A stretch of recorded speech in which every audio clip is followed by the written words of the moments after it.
Hi everyone, I'm Rosemary, and Happy New Year to everyone, and I hope everyone is well. And this will be my first video of the new year, 2022, and I hope it's a better year than last year.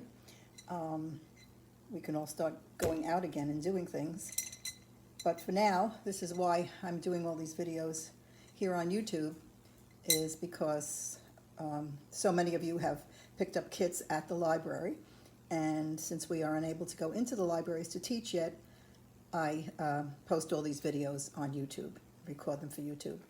And I know a lot of you across the United States see my videos, and thank you so much for watching. And you can go to your local ceramic studio and pick up something and watch along with us, maybe pick up some tips from what I do. They're very simple pieces.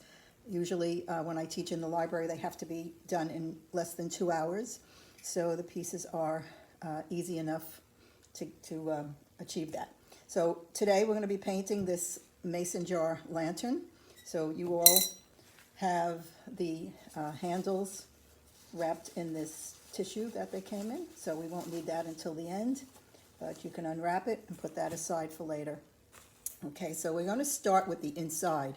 Now, they put most of them, I'm not even sure if all of them have it, they've been putting in a warning about not leaving a lit candle unattended. So use a battery operated, or what's really, really great in these is the fairy lights, which you can purchase in Dollar Tree or on Amazon, and I'm sure plenty of other places. So we'll take that out, and it's always a good idea to damp sponge your pieces to get all the loose dust off of them from packing, from when they're cleaned. If there's any leftover dust from the greenware, it will become bisque dust. So, and if you can't get inside, just take a damp brush and take some of the stuff out of the inside like so. Okay? All right, so I'm going to start with the inside. And the only thing you have to watch when you're painting the inside is that you don't have puddles start forming through the openings on the outside. So even if the yellow comes through, just kind of brush it out, or take your sponge and sponge it off. So this way you don't have a big thick puddle coming through there. I did the navy inside my stars, the color that I did on the outside, which is this color. It's called Midnight Blue. These are all Gare products, gare.com, if you ever want to take a look at some of the bisque that they have. And this is their paint. These are their pieces of bisque that I'm using in almost all of these videos that I post on YouTube. And if you'd like to subscribe to my videos, you can, and then you will get a notice whenever I post a new video. The subscribing is free, so thank you. All right, so let's just paint the mustard color, the yellow color, up on the inside, and you do the best you can on it. It's just so when you see it from the outside that you can see into the inside, that you see yellow when there's no light in, light in there showing through, when you don't have the tea light candle or the fairy lights inside. So do the best you can with painting it on the inside. Just a thin coat. The color goes a very long way. And on the inside here, you want to make sure all your white spots are covered, but you don't need solid coverage, so you don't have to do 2 coats. 1 is sufficient. And you really can't see in here anyway. But the outside, we need to do a little better job. Okay, so I'm just looking, and you see what I mean about, okay, so here's where it fell through. So you can take your sponge, I gave you a little sponge, and you could just take some of that off. So when you put the navy over it, the dark blue over it, it won't be as solid and thick to go over. I know that happens when you try to do something with all these holes, these lanterns. So just keep painting and checking the outside as you go along. Oh, I got some on my finger now too. So put that down. Clean some of that off. Okay, so it looks messy, but eventually it will cover with the navy. It takes a couple of coats of the navy anyway. Nice and smooth, no puddles. Pull your color out as far as it'll go. And that little bit of color that I put in the well of my palette. Now, you don't have a palette. You're working out of the pods, so you don't have to worry about it, but you should have plenty in those pods, because these wells here are smaller than the amount that's in those little cups. So you should have plenty of color. And if you don't, if you wanted to do other colors than what I gave you, you can go to Michael's Hobby Lobby, I think, and just get acrylic paints. I believe in supporting the ceramic industry, so I buy all my paints through ceramic companies. And like I said, most of the paints that I'm using here are from Gare, but I also use Mako, and now Mako is producing Duncan, so I use a little bit of everything. You always find certain colors that you like in the different lines of paint. Okay, so now I have inside. Now, when you wash your brush, I usually go over this with every video. Don't bang it straight down. You have a little smaller brush than I do, but it's the same line. You have the little smaller square shader, it's called. And just go back and forth. And then squeeze that water out. Dry it on your paper towel. That's why I said to have paper towels handy. And a water bowl. And dry it. Okay, so now we're going to go into the Midnight Blue. These are the size bottles that I'm able to buy the Gare paints in, and that's why it's easy for me when I have to fill up all those strips for you, those little paint pods. It's much easier to do from these big bottles. So now make sure your brush is dry, because you don't want to put a wet brush, well, it's damp, but you don't want to put a dripping wet brush into the paint, because then the paint will run. So now we're going to I always start at the bottom.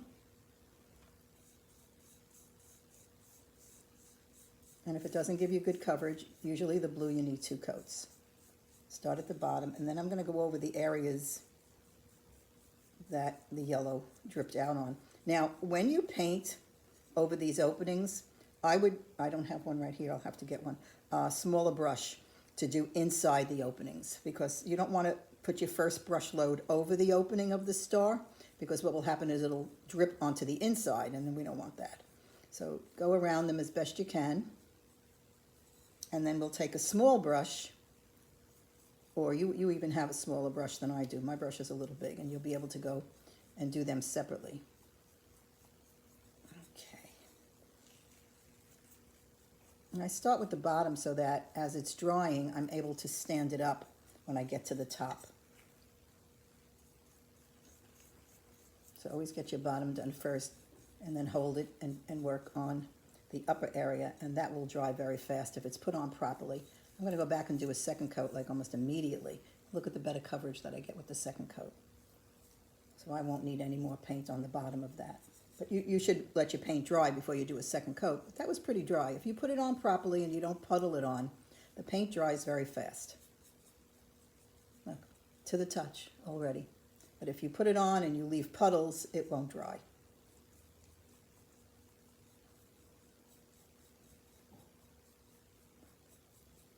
Keep pulling it out, and gently around the stars so you don't have drippings going on the inside. So far, so good. Just put a little bit at a time.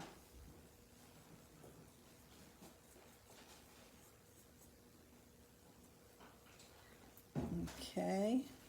So when you get that first coat done, now there's no hurry. I'm kind of going fast, but you have a little smaller brush, so it'll take you a little bit longer to do. But you see how now it's just about dry. I have one little wet spot. When you see a shiny spot like that, you know it's still wet. Then I'll get a smaller brush. But you can take your time doing this. You don't have to go as fast as I am. Just, be neat. And then do a second coat.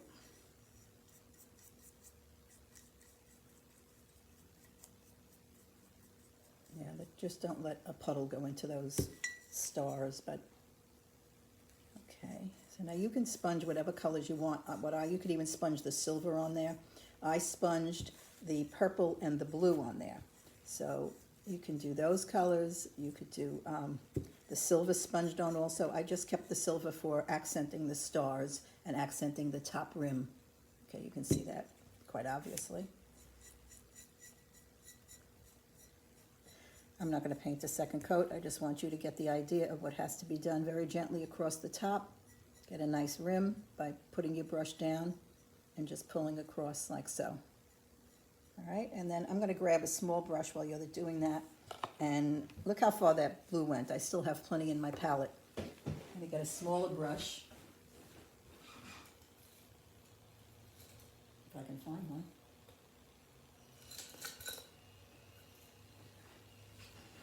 I just grabbed a very small brush because I couldn't find anything right now, but you can use the brush that you have, or if you have any smaller brushes, and then take your time and go into each opening. See, I already have yellow coming through, so I have to let some of that dry. But just go into each star and paint the blue. I think it's easier to paint the blue because if the inside is a little messy, it's not as bad as the outside being messy. So I like doing the inside in the blue. Okay, so inside each star. Get a smaller brush and do inside each star in the blue. All right, now I gave you sponges. Your sponge should be damp, not dripping wet. So you put your sponge in water. This is the same sponge I gave you, except I gave you quarters of this. So put it in the water, wring it out as tight as you can, and then blot it on a paper towel so you get all the moisture out of it. And I have some yellow on here. You could even sponge the yellow on the outside. I mean, you could do whatever you want, but just take that little sponge, because you only need a little section of it. That's why I gave you small pieces. And you're going to take some of this blue. Let me get the blue out. And some purple. Now, when you put the color in your sponge, I want you to blot it on the paper towel before you go to the piece. Otherwise, you're going to have a big blob. So every time you dip a little part of your sponge, let me see if I can get a little section of the sponge again. I like to roll it to a little ball, like so. And yours is small to begin with. And I'm going to pick up some of the purple now. See, I picked up the purple like that, but I'm going to work it onto the whole section of the sponge, that it's not one blob there anymore. Okay, now I'm just going to randomly, now because I took so much out, it's going on very, very, very lightly. So I could put a little bit more, but I'd rather do 2 coats and go lightly than to have one big blob coming on to the piece. So I'm going to do it again. I'm going to pick up a little bit more again. You have to get the feel of how much is in your sponge. So you take most of it out, and then this time I'm not going to take as much out.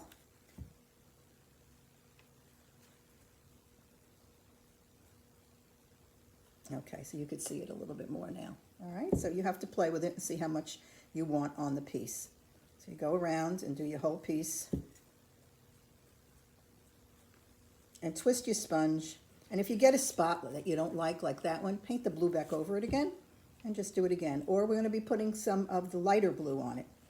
So you'll be able to do that too. So I'm just going to do half so you can see. Okay, so you get that on there. Now, I'm not even going to wash the sponge. I'm going to use that same spot on the sponge and pick up the blue. Tap it into the sponge the same way we did the purple. Disperse it on the sponge so that it's not one big blob. And start with a very light hand till you see how much you have in your sponge. Okay, so now I got a blob there, so I will probably go back and put a little bit of blue on that. You could even sponge the navy that we did, the darkest color, back over it again. And twist your sponge so you don't get the same design, because if you keep just going like this, you're going to get that same pattern that's on the sponge all over. So you can twist it.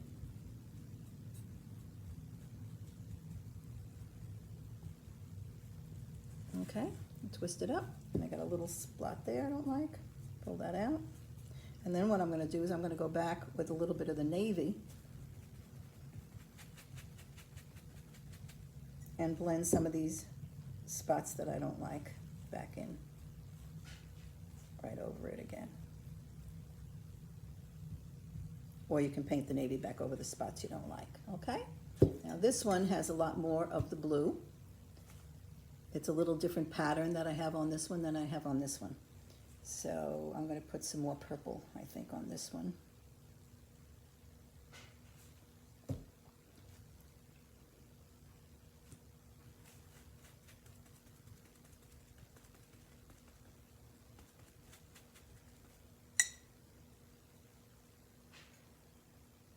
Okay, so I'm getting a little more purple on it now. There's no limit to how many coats you can put on this because it's going on so lightly. All right? And then I'll go back with the blue again and pick up some of the blue.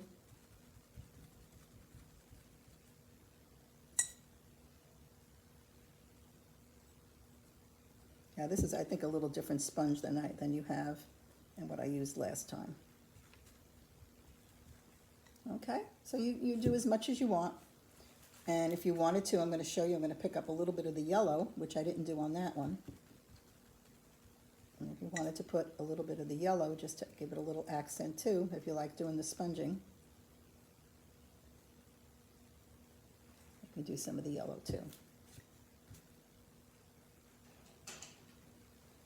Okay, there's some of the yellow on there also. So now we're going to go to the silver.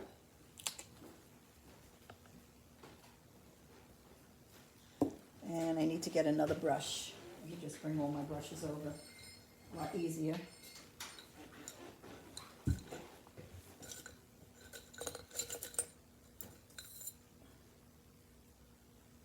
don't like that one. This is similar to what you have, a square shader, so I'll use this one. So I'm going to take, when you finish with your sponge, put it in water right away so the acrylic, as fast as it dries, the paint on the piece, it will dry in the hairs of the brush. So I'm going to pick up a little bit of the silver, tap it out so that I don't have a big puddle on there, and I'm going to go into the hole or the edge of the hole and pull out the color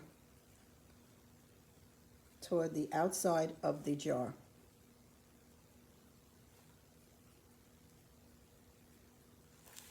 Okay, so you'll have to do that a couple of times with the silver. I think your silver is a little better silver than what I'm using here. So just put it on the tip and pull out. You see what I'm doing? On the tip and pull out. Do each section of the star separately.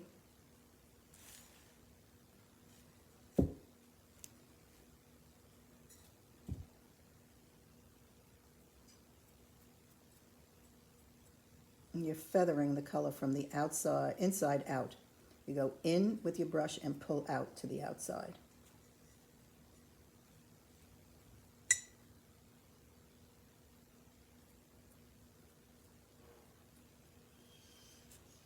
See that?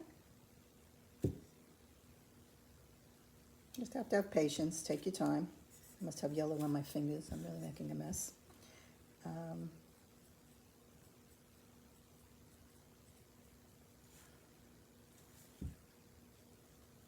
Just take your time and do one coat and then let it dry and then go back and do a second coat if you think you need it. This is the silver that I gave you, and that silver is a lot sharper than the one I'm using here. So you shouldn't have as much problem as I'm having. This silver is very thin that I'm using. I mean, eventually it will do the same thing, but it'll just take a little bit more time, as you can see here. And the one good thing about these videos is you're not being rushed. You know, when you're in the library or in a class that you have to get it done in a certain amount of time. You're at home, you have the colors, you have the paints, you have the brush, the sponge, so you can take your time and not rush it. Okay? All right, so that is the way it is done. The only other thing you can do is if you wanted to sponge some, it looks like a different jar, doesn't it? And it's the same jar. It looks so different. No two things ever come exactly the same when you paint. That's why I usually always love to keep my first piece and not to get rid of it or sell it or anything like that, because I always like the way the first one comes out, and the second one I'm like, it's good. But they're never the same. They're always different. So the only other thing I could show you what to do is if you wanted to paint some silver or sponge some silver. I don't know if this silver would be any good because it's very watery what I have here, but I'll try a little bit. Yeah, it's not even showing. Yeah, a little bit. A little bit of the silver on there too, so you can also do that. And up here, you could just kind of go across like this and just highlight your edges. You could do that with your brush too.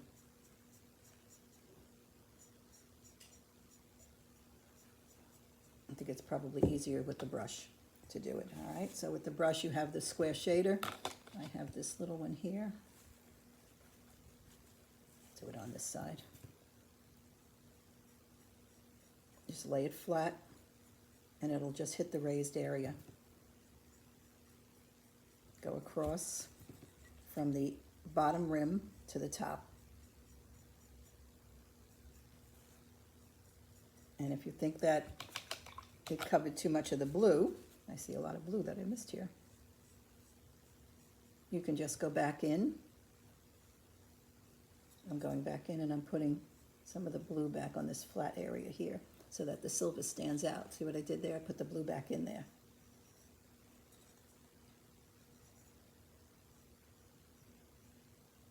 Okay, so that's what I did. All right, so that's pretty much how it's done. Very simple piece. Now, if you want to seal it, you don't have to seal it, but if you want to, they sell paint-on sealers. I believe that Amazon has it. It's Dunkin' Paint-On Sealer. It comes in a matte or a gloss. They're pretty expensive on Amazon. There's also spray. You can get spray in spray for acrylic pieces. You can get it in, I believe, Walmart. You can get Krylon in Michael's. You can get it from any of your local ceramic studios, and they have some of them have Dunkin', and just whatever you want to use. But if you spray, it shouldn't be too cold outside when you spray. You cannot spray in the house. It's toxic. I like the paint-on sealers because they're water-based. So they tell me that Podge works also as a sealer. You could use that. I've never used it, so I don't know if it will milk it or anything like that. You should try it on a small area, like try it on the bottom of your piece first. All right, so pretty much that's it. And then the handle is just gently put in like so, and you have yourself a lantern. These would be cute on a patio with fairy lights in them. The fairy lights would look adorable in them, or a tea light, a battery-operated tea light would look cute in them also. So that's it for today. Thank you all so much. Thank you for purchasing these kits or getting these kits at the library. I don't know if you purchased them or not, but picking them up at the library. And I hope you all have a very happy, safe, and healthy 2022. Thank you again. Bye-bye.